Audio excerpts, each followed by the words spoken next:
जिस दिन बीमारी बैन होगी उस दिन आरएसएस भी बैन हुआ। सुशील तिवारी तो खुलेआम जो है चंद्रशेखर आज़ाद जी की फोटो का पुतला दहन करता है। सुशील तिवारी तो खुलेआम धमकी देता है। आप लोग क्या कर रहे हैं इसको कि हिंदू आर्मी का चीफ जो है सुशील तिवारी तलवार लेकर सामने आ जाता है। भीम आर्मी क्या करेगी? भीम आर्मी क्या करेगी? भीम आर्मी शिक्षा शैक्षिक नीति पर अपना काम कर रही है। भीम आर्मी छोटे छोटे बच्चों को पाठशालाओं में पढ़ा रही है। फुले साहब अम्बेडकर सिखा रही है, बुद्ध पेरियार सिखा रही है, रैदास कबीर नानक सिखा रही है। ठीक, तलवार हम नहीं सिखाते अपने बच्चों को। ठीक, हम तर्कशील लोग हैं, तर्क पर बात करते हैं। वो तलवार सिखाए, हम कलम सिखाएंगे। मैं कह रहा हूँ आरएसएस के लोग भी आगे भाई प्रतिज्ञा ले लेना। हम कौन से मना कर रहे हैं उन्हें भाई किसी ने मना किया?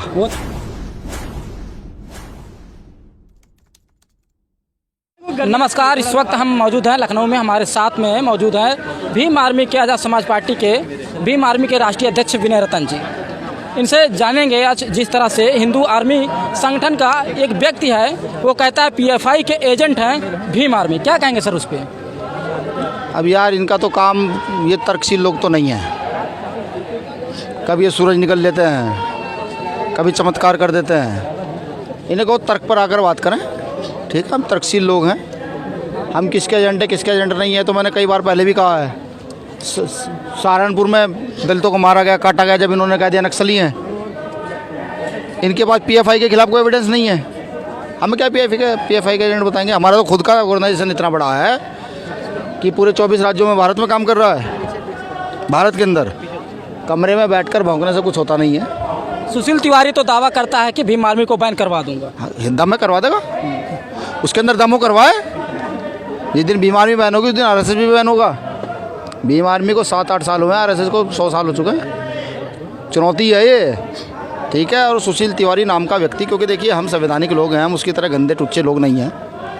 मुझसे कहता हूँ देखिए, जो अगर तुम्हारे दिमाग में ज़्यादा गर्मी है, मेरे तो आने की ज़रूरत भी नहीं है। कहाँ लखनऊ के पास आस-पास रहते हो तो लखनऊ में कोई हमारा छोटा कार्यकर्ता, कितने लोग हैं लखनऊ के यहाँ कार्यकर्ता है, वो खड़े हुए देखो, लखनऊ से हो ना? हाँ, क्या नाम है? अनुराग। उसे कहो कहाँ रहते हो? रईसबाग, आइसबाग। ये अनुराग है, आइसबाग कार्यकर्ता। मैं भी देख रहा हूँ इसको, नाम देखो, मैंने पूछा ना आपसे। जी जी। हाँ, तो अनुराग इसी से आके मिल लेगा वो। सुशील तिवारी तो खुलेआम जो है चंद्रशेखर आज़ाद जी की फोटो का पुतला दहन करता है। उससे पूछिएगा जाकर कभी किसी बलात्कारी का पुतला दहन किया है? कभी गरीबों को पीटने वाले का पुतला दहन किया है? कभी सरकार जो देश को लूट रही है उसका पुतला दहन किया है? देखिए उनकी नीति है। सावरकर को, गोवलकर को पढ़िए।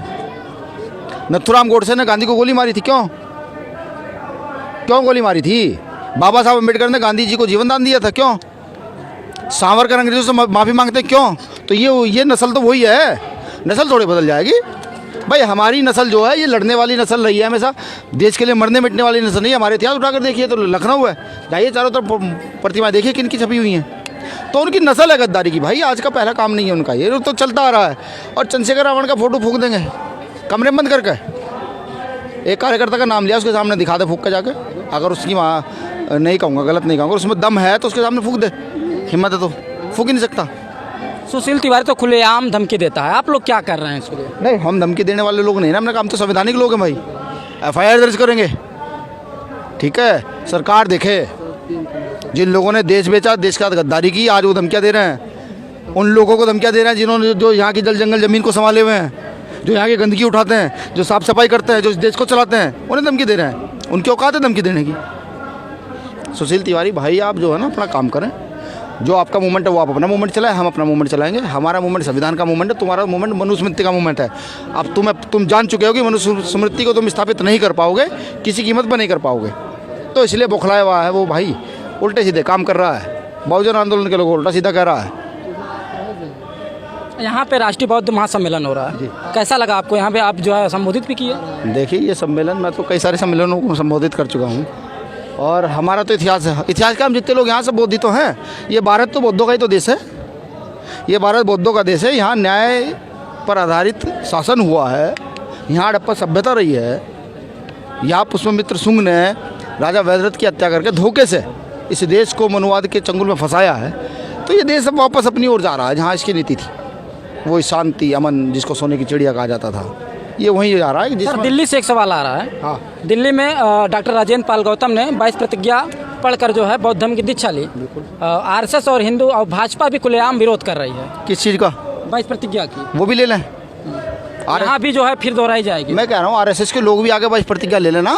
हम कौन से मना कर रहे हैं उन्हें भाई किसी ने मना किया? वो तो खुलेआम कर रहे हैं हिंदुओं के खिलाफ है, हिंदू राष्ट्र के खिलाफ है। अरे फिर वही बात होगी है, राष्ट्र हिंदू राष्ट्र थोड़ी है ये। किसने कहा था हिंदू राष्ट्र है ये बौद्ध राष्ट्र तो हो सकता है, हिंदू राष्ट्र नहीं हो सकता।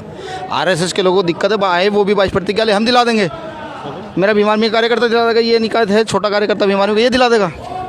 कोई ज़्यादा बड़ी बात नहीं है, वो दुखी ना हो, आरएसएस के लोग दुखी ना हो। देखिए आडंबर के खिलाफ लड़ाई थी, है और रहेगी। आडंबर को तुम ज़्यादा दिन खड़ा नहीं कर पाओगे। जब भी तर्कशील लोग खड़े होंगे, जब भी शिक्षा का विकास होगा तो समझिए आडंबर दूर चला जाएगा। यही अब हो रहा है तो बौखलाए हुए हैं बेचारे। आखिरी सवाल सर ये है कि हिंदू आर्मी का चीफ जो है सुशील तिवारी तलवार लेकर सामने आ जाता है, भीम आर्मी क्या करेगी? भीम आर्मी क्या करेगी? भीम आर्मी शिक्षा शैक्षिक नीति पर अपना काम कर रही है। भीम आर्मी छोटे छोटे बच्चों को पाठशालाओं में पढ़ा रही है, फूले साहब अम्बेडकर सिखा रही है, बुद्ध पेरियार सिखा रही है, रैदास कबीर नानक सिखा रही है। ठीक, तलवार हम नहीं सिखाते अपने बच्चों को। ठीक है, हम तर्कशील लोग हैं, तर्क पर बात करते हैं। वो तलवार सिखाए, हम कलम सिखाएंगे। ठीक है, एक कलम कई लाख तलवार पर भारी होती है।